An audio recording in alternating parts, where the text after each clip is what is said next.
Alright, welcome to my channel. This is Lock Tip. What I'm working on today is this challenge lock by NICVT. It's made from a safety deposit box.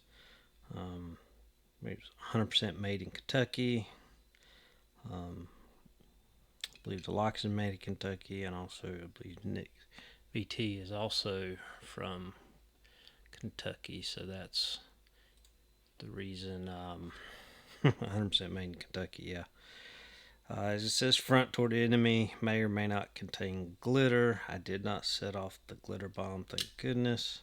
It does have, a line telling you when it is open, because there is you can get into some fairly deep false sets or anti-pick notches and get hung up.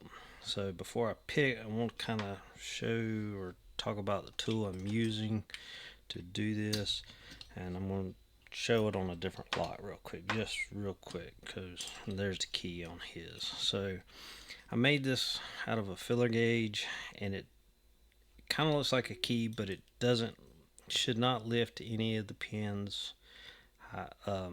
Shouldn't pre-lift really any of the pins, especially on Nick's, because his bidding is really high. You can see the line at the bottom I still have, still go there. So what I designed this tool for is, I was originally trying to pick with regular picks. Wasn't having much luck, so I did switch to a pick wire. I had one pick wire that was working real well, but it was for a different lock, and I didn't want to mess it up or modify it for this lock, so I made a new one out of music wire. But with these style locks, the levers sit right down on this keyway, and it's very difficult sometimes to, when this is there, maybe you can see there that those levers are right down on top of that keyway. So if you're using a lever in there, unless you want you to do that, start picking with a lever wire, it's very tight. So what this does, as you can see, it holds up the levers just a little bit, not much, but it's enough when I'm using this pick wire. And I also use, let me get my tensioner. Where's my tensioner ahead? Right there. Sorry. When I use it in combination with the tensioner, it does two things. It creates a little shelf right there for my pick wire to stay in, and it also, with that lever there, or this filler gauge, it gives me just enough room. Oops, my levers. Need a third hand. Gives just a little bit, lifts the levers up, not much, just enough so the edge of the pick wire can get under there, so I can start going back and forth. Sometimes I still have to push hard. You'll see in the video, I'll push and all of a sudden it'll jump to the back, because it's still tough. It doesn't lift them completely high enough. I didn't want to make this too high, so it would, lift lift any of the levers to their position. I didn't want to feel like that wouldn't have been quite fair. I mean, there's a little difference. I mean, it's still, I still have struggle on 6 and 7 there, so I do have to pick them. And the other thing is, I've scribed lines about the approximate thickness of the levers, and I put a little Sharpie mark, and I kind of use that to track where I'm at in the lock, so that helped out a lot. Alright, so without further ado, here comes the picking video. Alright.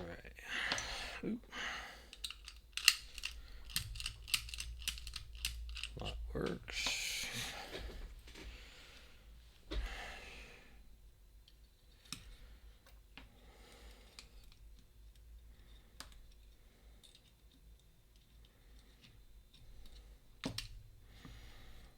Alrighty.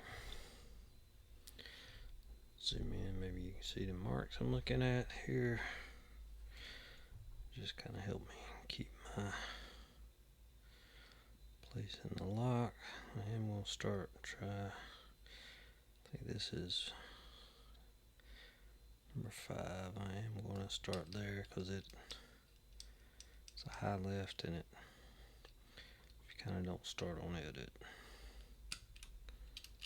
Okay, trying to go back to the back, and when I say 1, I'm counting from the back. So, alright, there's 1. Gotta click, and it's tapping. Slipped up under 2. Oops. So I can get under 2. Gotta click, tapping. 3's binding. Letting off a little bit of tension. Make sure we didn't drop 5. Let's see, 1, 2, 3. Yep, I think yep, 5 drops. So I'm gonna let off, and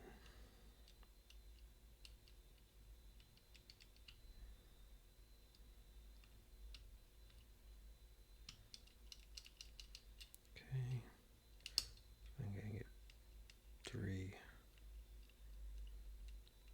picked as well. There we go. Check 5. 5's still up. So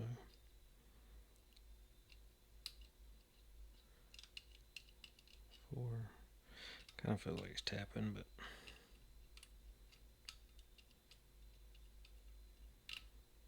should get up under 1. 1's give it a click and it's tapping. 2 feels like it's tapping. 3, 4, 5.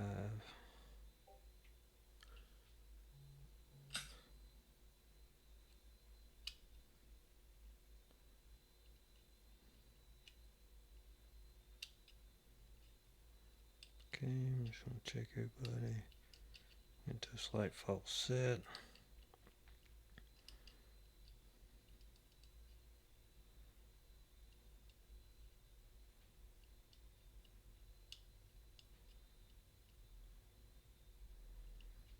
Six and 7 are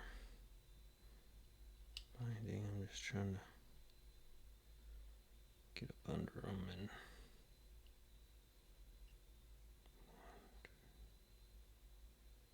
6 should be about right there. I think it may be already tapping already.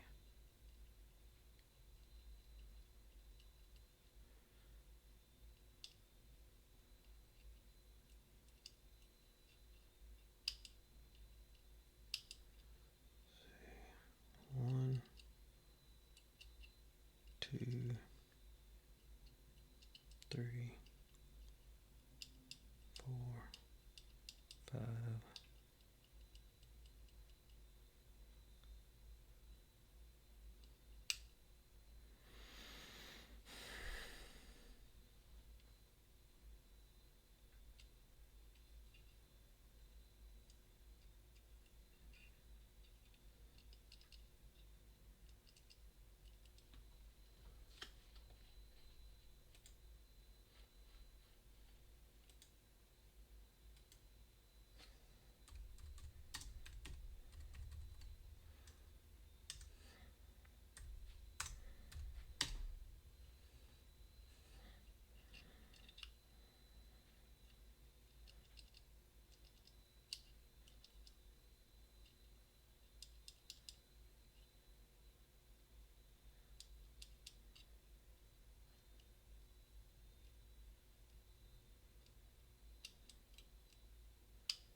6, 7's got to be over.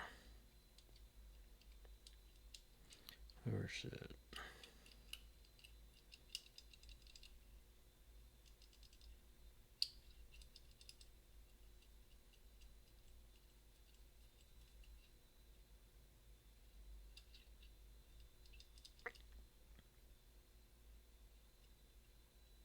Four maybe overset. Let me drop that. Man, that's it. overset 4. Let's find 5.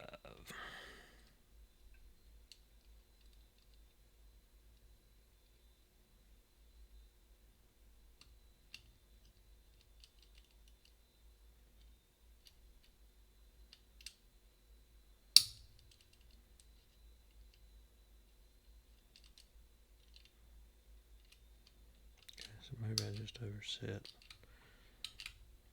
4 when I'm trying to set 5. 1.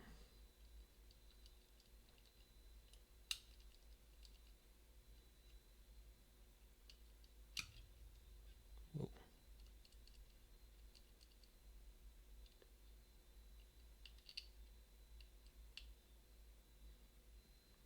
1, 2. Can't hardly see my mark anymore. So that should be 3. Tapping.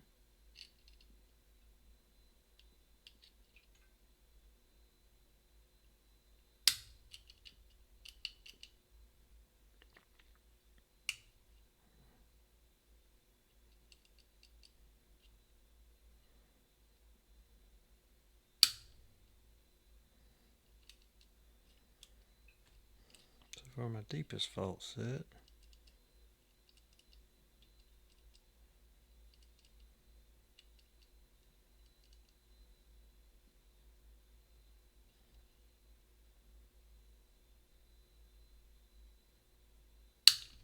and oh my goodness, finally, that thing is open.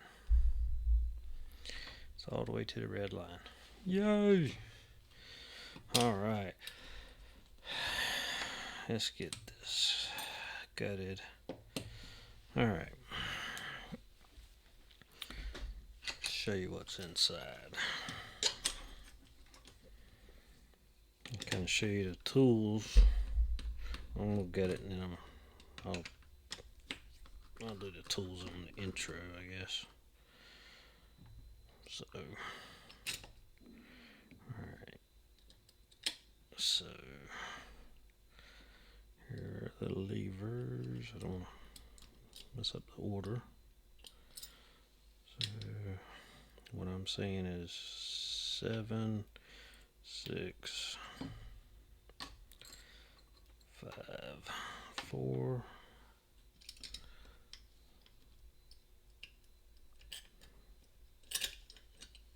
3.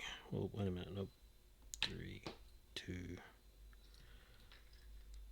and then 1. So, as you can see, he's cut some heavy anti-pick notches in 1, 3, 4, 5. That's why right there. That's why I have to start on 5, because if I don't, I can't get over that anti-pick notch right there. Or you get into that anti-pick kind of notch there, and I can't get out of it. And then 6 and 7, I constantly kind of overset. 6 has got a overset trap or anti-pick notch at low, so if you overset it, it drops there and you can't get it drop back down. 7 looks pretty standard. I think he has sharpened the bolt some. I don't know if that's from that wear and tear on it's from me picking it or what, but it's you can tell his teeth are not being kind. No modifications to there. So, alright, very cool. Very cool lock. So, alright, cool lock next. Alright, thanks for watching.